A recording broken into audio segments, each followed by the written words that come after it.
Lagi heboh kan? 251 siswa keracunan makan bergizi gratis. Gimana ceritanya? Yuk kita bahas bareng So-ID. Oke, kejadian ini terjadi di Kabupaten Banggai, Kepulauan Sulawesi Tengah, di mana ada sekitar 251 siswa di 6 sekolah berbeda, mulai dari SD, MTS, sampai SMA dan SMK, mengalami keracunan setelah mengkonsumsi makan bergizi gratis. Siswa yang terdampak pun ada yang mengalami mual, muntah, pusing, gatal-gatal, sesak nafas, pembengkakan wajah, sampai kejang-kejang. Dan 78 siswa diantaranya harus menjalani perawatan intensif di rumah sakit. Nah, menurut sumber, setelah ditelusuri, penyebab keracunan makan bergizi gratis ini karena lauk berupa ikan cakalang yang disediakan sudah tidak layak konsumsi atau mungkin sudah terkontaminasi, yang akhirnya mengakibatkan ratusan siswa mengalami keracunan. Sekali lagi guys, ini bukan salah pemerintah, namun harus menjadi bahan evaluasi dan pembelajaran untuk semua pihak, mulai dari vendor, dapur, sampai pemasok bahan mentah makan bergizi gratis di seluruh Indonesia. Jadi pikiran Presiden Prabowo untuk bikin makan bergizi itu, kalau ada yang kritik-kritik sebenarnya jangan cepat-cepat kritik, tunggu lihat dulu. Kita ini persoalan keracunan makanan terkait dengan program makan bergizi ini juga mendapatkan perhatian dan atensi dari para politisi dan anggota DPR yang ada di Senayan. Inilah yang saya kira ini menjadi salah satu isu politik yang cukup menarik. Bismillahirrahmanirrahim. Assalamualaikum warahmatullahi wabarakatuh. Sejumlah kasus keracunan makanan yang diduga sehabis mengkonsumsi makanan program makan bergizi gratis yang terjadi di berbagai daerah belakangan ini cukup menyita perhatian publik. Banyak sekali desakan-desakan supaya ada evaluasi yang cukup komprehensif, ada evaluasi yang cukup menyeluruh supaya program yang cukup bagus dari pemerintah ini tidak ada lagi persoalan-persoalan yang terindikasi bahwa pelajar-pelajar kita itu ada persoalan yang terkait dengan keracunan makanan. Dan bahkan persoalan keracunan makanan terkait dengan program makan bergizi ini juga mendapatkan perhatian dan atensi dari para politisi dan anggota DPR yang ada di Senayan. Inilah yang saya kira ini menjadi salah satu isu politik yang cukup menarik di media sosial, cukup ramai diperbincangkan, terutama di X ataupun di IG, termasuk juga di TikTok. Perbincangan-perbincangan semacam ini sudah mulai mencuat. Itu artinya adalah atensi kita, atensi publik, atensi masyarakat itu sudah mulai bermunculan. Tentu harapan terbesarnya supaya tidak ada lagi peristiwa-peristiwa yang terkait dengan keracunan makanan yang terindikasi mengkonsumsi makanan program makan bergizi gratis. Itulah yang saya kira menjadi salah satu isu yang per hari ini akan saya bicarakan. Pertama, ketika ada beberapa DPR menyoroti terkait dengan kasus keracunan makanan program makan bergizi gratis, itu tentu menjadi atensi yang saya kira cukup serius, dan tentu saja publik berharap supaya ada semacam pembicaraan antara program makan bergizi gratis yang ada di BGN dengan kawan-kawan yang ada di DPR. Tentu ini mencari solusi ya. Kira-kira apa yang terbaik supaya tidak ada lagi peristiwa, tidak ada lagi kasus-kasus yang terindikasi mengarah kepada persoalan keracunan makanan. Tentu ini sebagai solusi ya, supaya di kemudian hari tak ada lagi persoalan-persoalan yang terulang. Karena saya kira sejak beberapa waktu yang lalu ada peristiwa-peristiwa terkait dengan keracunan makanan ini kan selalu menjadi sorotan, dan pentingnya ada evaluasi yang saya kira memang harus duduk bersama antara berbagai pihak, terutama kawan-kawan yang ada di BGN dengan kawan-kawan yang ada di DPR. Tujuannya adalah mencari solusi, mencari titik temu supaya tidak terjadi persoalan yang semacam ini lagi. Yang menarik adalah ketika anggota dewan itu mencoba untuk memberikan solusi. Salah satu solusinya adalah supaya tidak terjadi lagi soal keracunan makanan makan bergizi gratis. Misalnya sebaiknya soal ini misalnya kerjasama dengan pihak kantin dan pihak sekolah, sehingga menu yang disiapkan itu cukup fresh dan siap saji, dan saat disantap maka sangat mungkin adik-adik kita yang masih pelajar itu terhindar dari persoalan-persoalan keracunan makanan. Ini tentu sebagai salah satu opsi, ini tentu sebagai salah satu cara supaya terhindar dari persoalan keracunan makanan ini. Dan bahkan anggota dewan itu mengusulkan kalau bisa, sebisa mungkin justru uangnya itu diberikan kepada orang tua. Biarkanlah orang tuanya itu yang kemudian akan membuat makanan sesuai dengan anggaran yang telah diberikan, sehingga persoalan keracunan makanan itu tidak terjadi lagi. Karena kalau kita misalnya mendengarkan argumentasi dari salah satu anggota dewan, mungkin salah satunya kenapa ada soal keracunan makanan ini karena memang proses pembuatan makanan yang akan disajikan kepada pelajar itu kan cukup panjang. Misalnya beli bahan bakunya itu jam 11 malam, dimasaknya itu jam 4 subuh, jam 4 pagi-pagi buta, kemudian misalnya dibungkus jam 7 pagi, baru kemudian jam 11 ataupun jam 12 siang itu disajikan ke adik-adik kita, kemudian disajikan kepada pelajar. Itu tentu mata rantai yang cukup panjang, yang mungkin di situ ada terkontaminasi bakteri gitu ya, ada sesuatu yang kemudian tidak higienis, sehingga ketika dikonsumsi oleh adik-adik kita, oleh pelajar-pelajar kita, terjadi sesuatu yang kemudian tidak sesuai dengan harapan, seperti fenomena keracunan makanan itu. Itulah yang saya kira semacam solusi, semacam ikhtiar. Yang paling penting adalah soal program makan bergizi gratis, yang ini adalah program yang cukup hebat,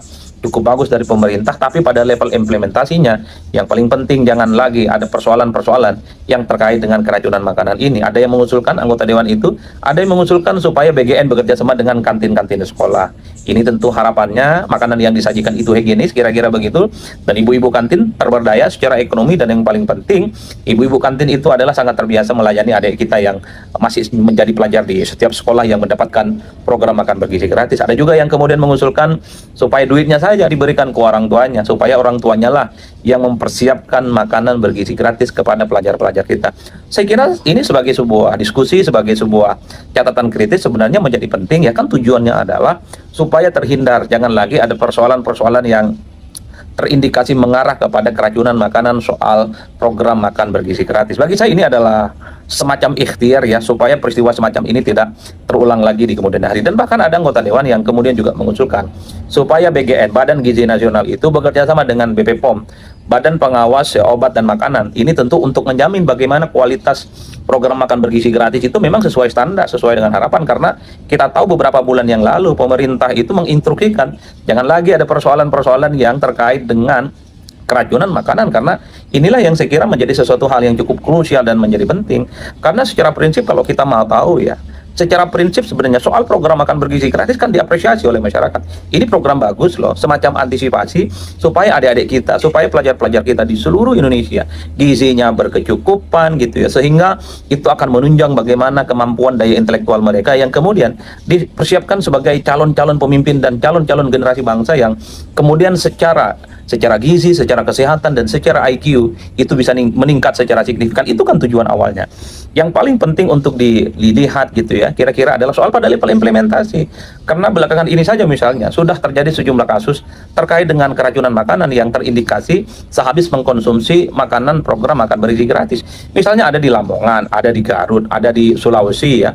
Kemudian juga misalnya ada di Gunung Kidul, kemudian juga ada di NTB. Ini dalam seminggu 2 minggu saja sudah begitu banyak peristiwa-peristiwa terkait dengan program makan bergizi gratis yang saya kira sudah mendapatkan sorotan yang cukup serius dari berbagai kalangan ya, terutama dari kalangan publik, termasuk juga oleh kalangan-kalangan yang ada di DPR. Bagi saya program makan bergizi gratis adalah program yang cukup bagus, karenanya butuh bagaimana semua pengawasan, butuh bagaimana masukan-masukan dari rakyat supaya hal-hal yang semacam ini jangan pernah terjadi lagi, karena kita tentu tidak mau ada keracunan makanan terkait dengan program yang cukup hebat ini. Itulah yang saya sebut sebagai pentingnya evaluasi terus-menerus diingatkan, karena tentu kita tidak mau bahwa program yang hebat ini akan terkontaminasi pada persoalan-persoalan teknis di belakangnya karena tidak sesuai dengan SOP. Itulah yang saya kira menjadi isu politik yang cukup menarik. Nah, yang ketiga bagi saya secara prinsip, kalau kita misalnya berkaca di negara-negara yang lain soal program makan bergizi gratis yang sudah sukses, ini sebenarnya adalah program hebat ya.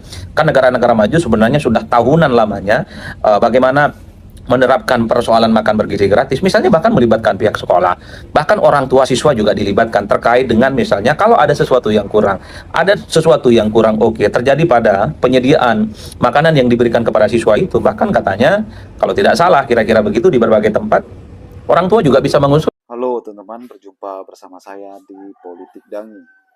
Apa yang dikatakan Adi Praitno ini sungguh luar biasa. Bagaimana beliau menyoroti tentang makan bergizi gratis, ya program unggulannya Prabowo Subianto, teman-teman, yang menuai pro kontra.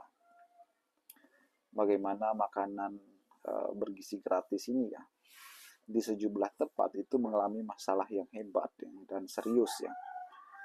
Bagaimana di salah satu daerah teman-teman mengalami keracunan MBG ini ya. Dan ini menuai kritik dan sorotan masyarakat. Bagaimana seharusnya makanan bergizi ini ya untuk meningkatkan gizi anak ya, malah membuat anak itu keracunan ya. Dan harusnya pemerintah tegas dalam hal ini ya. Harus ada pengawasan yang ekstra ketat ya. Apalagi ini adalah menyangkut nyawa ya. Menyangkut nyawa manusia ya, jangan sampai terulang kembali ya. Harus ada tindak tegas kepada oknum-oknum yang lalai atau yang terbukti lalai dalam pelaksanaan di lapangan, teman-teman. Niat Pak Prabowo pastinya bagus ya untuk memberikan gizi kepada anak-anak sekolah, anak-anak Indonesia. Namun mungkin pelaksanaannya di lapangan ya tidak sesuai dengan apa yang direncanakan oleh pemerintahan pusat ya. Apalagi Indonesia ini sangat luas, apalagi Indonesia ini sangat beragam ya, berbeda kepala, berbeda kepentingan. Dan kalau kita melihat bagaimana Prabowo kelabakan pasti ya dalam menjalankan ini, teman-teman. Bagaimana menurut kalian?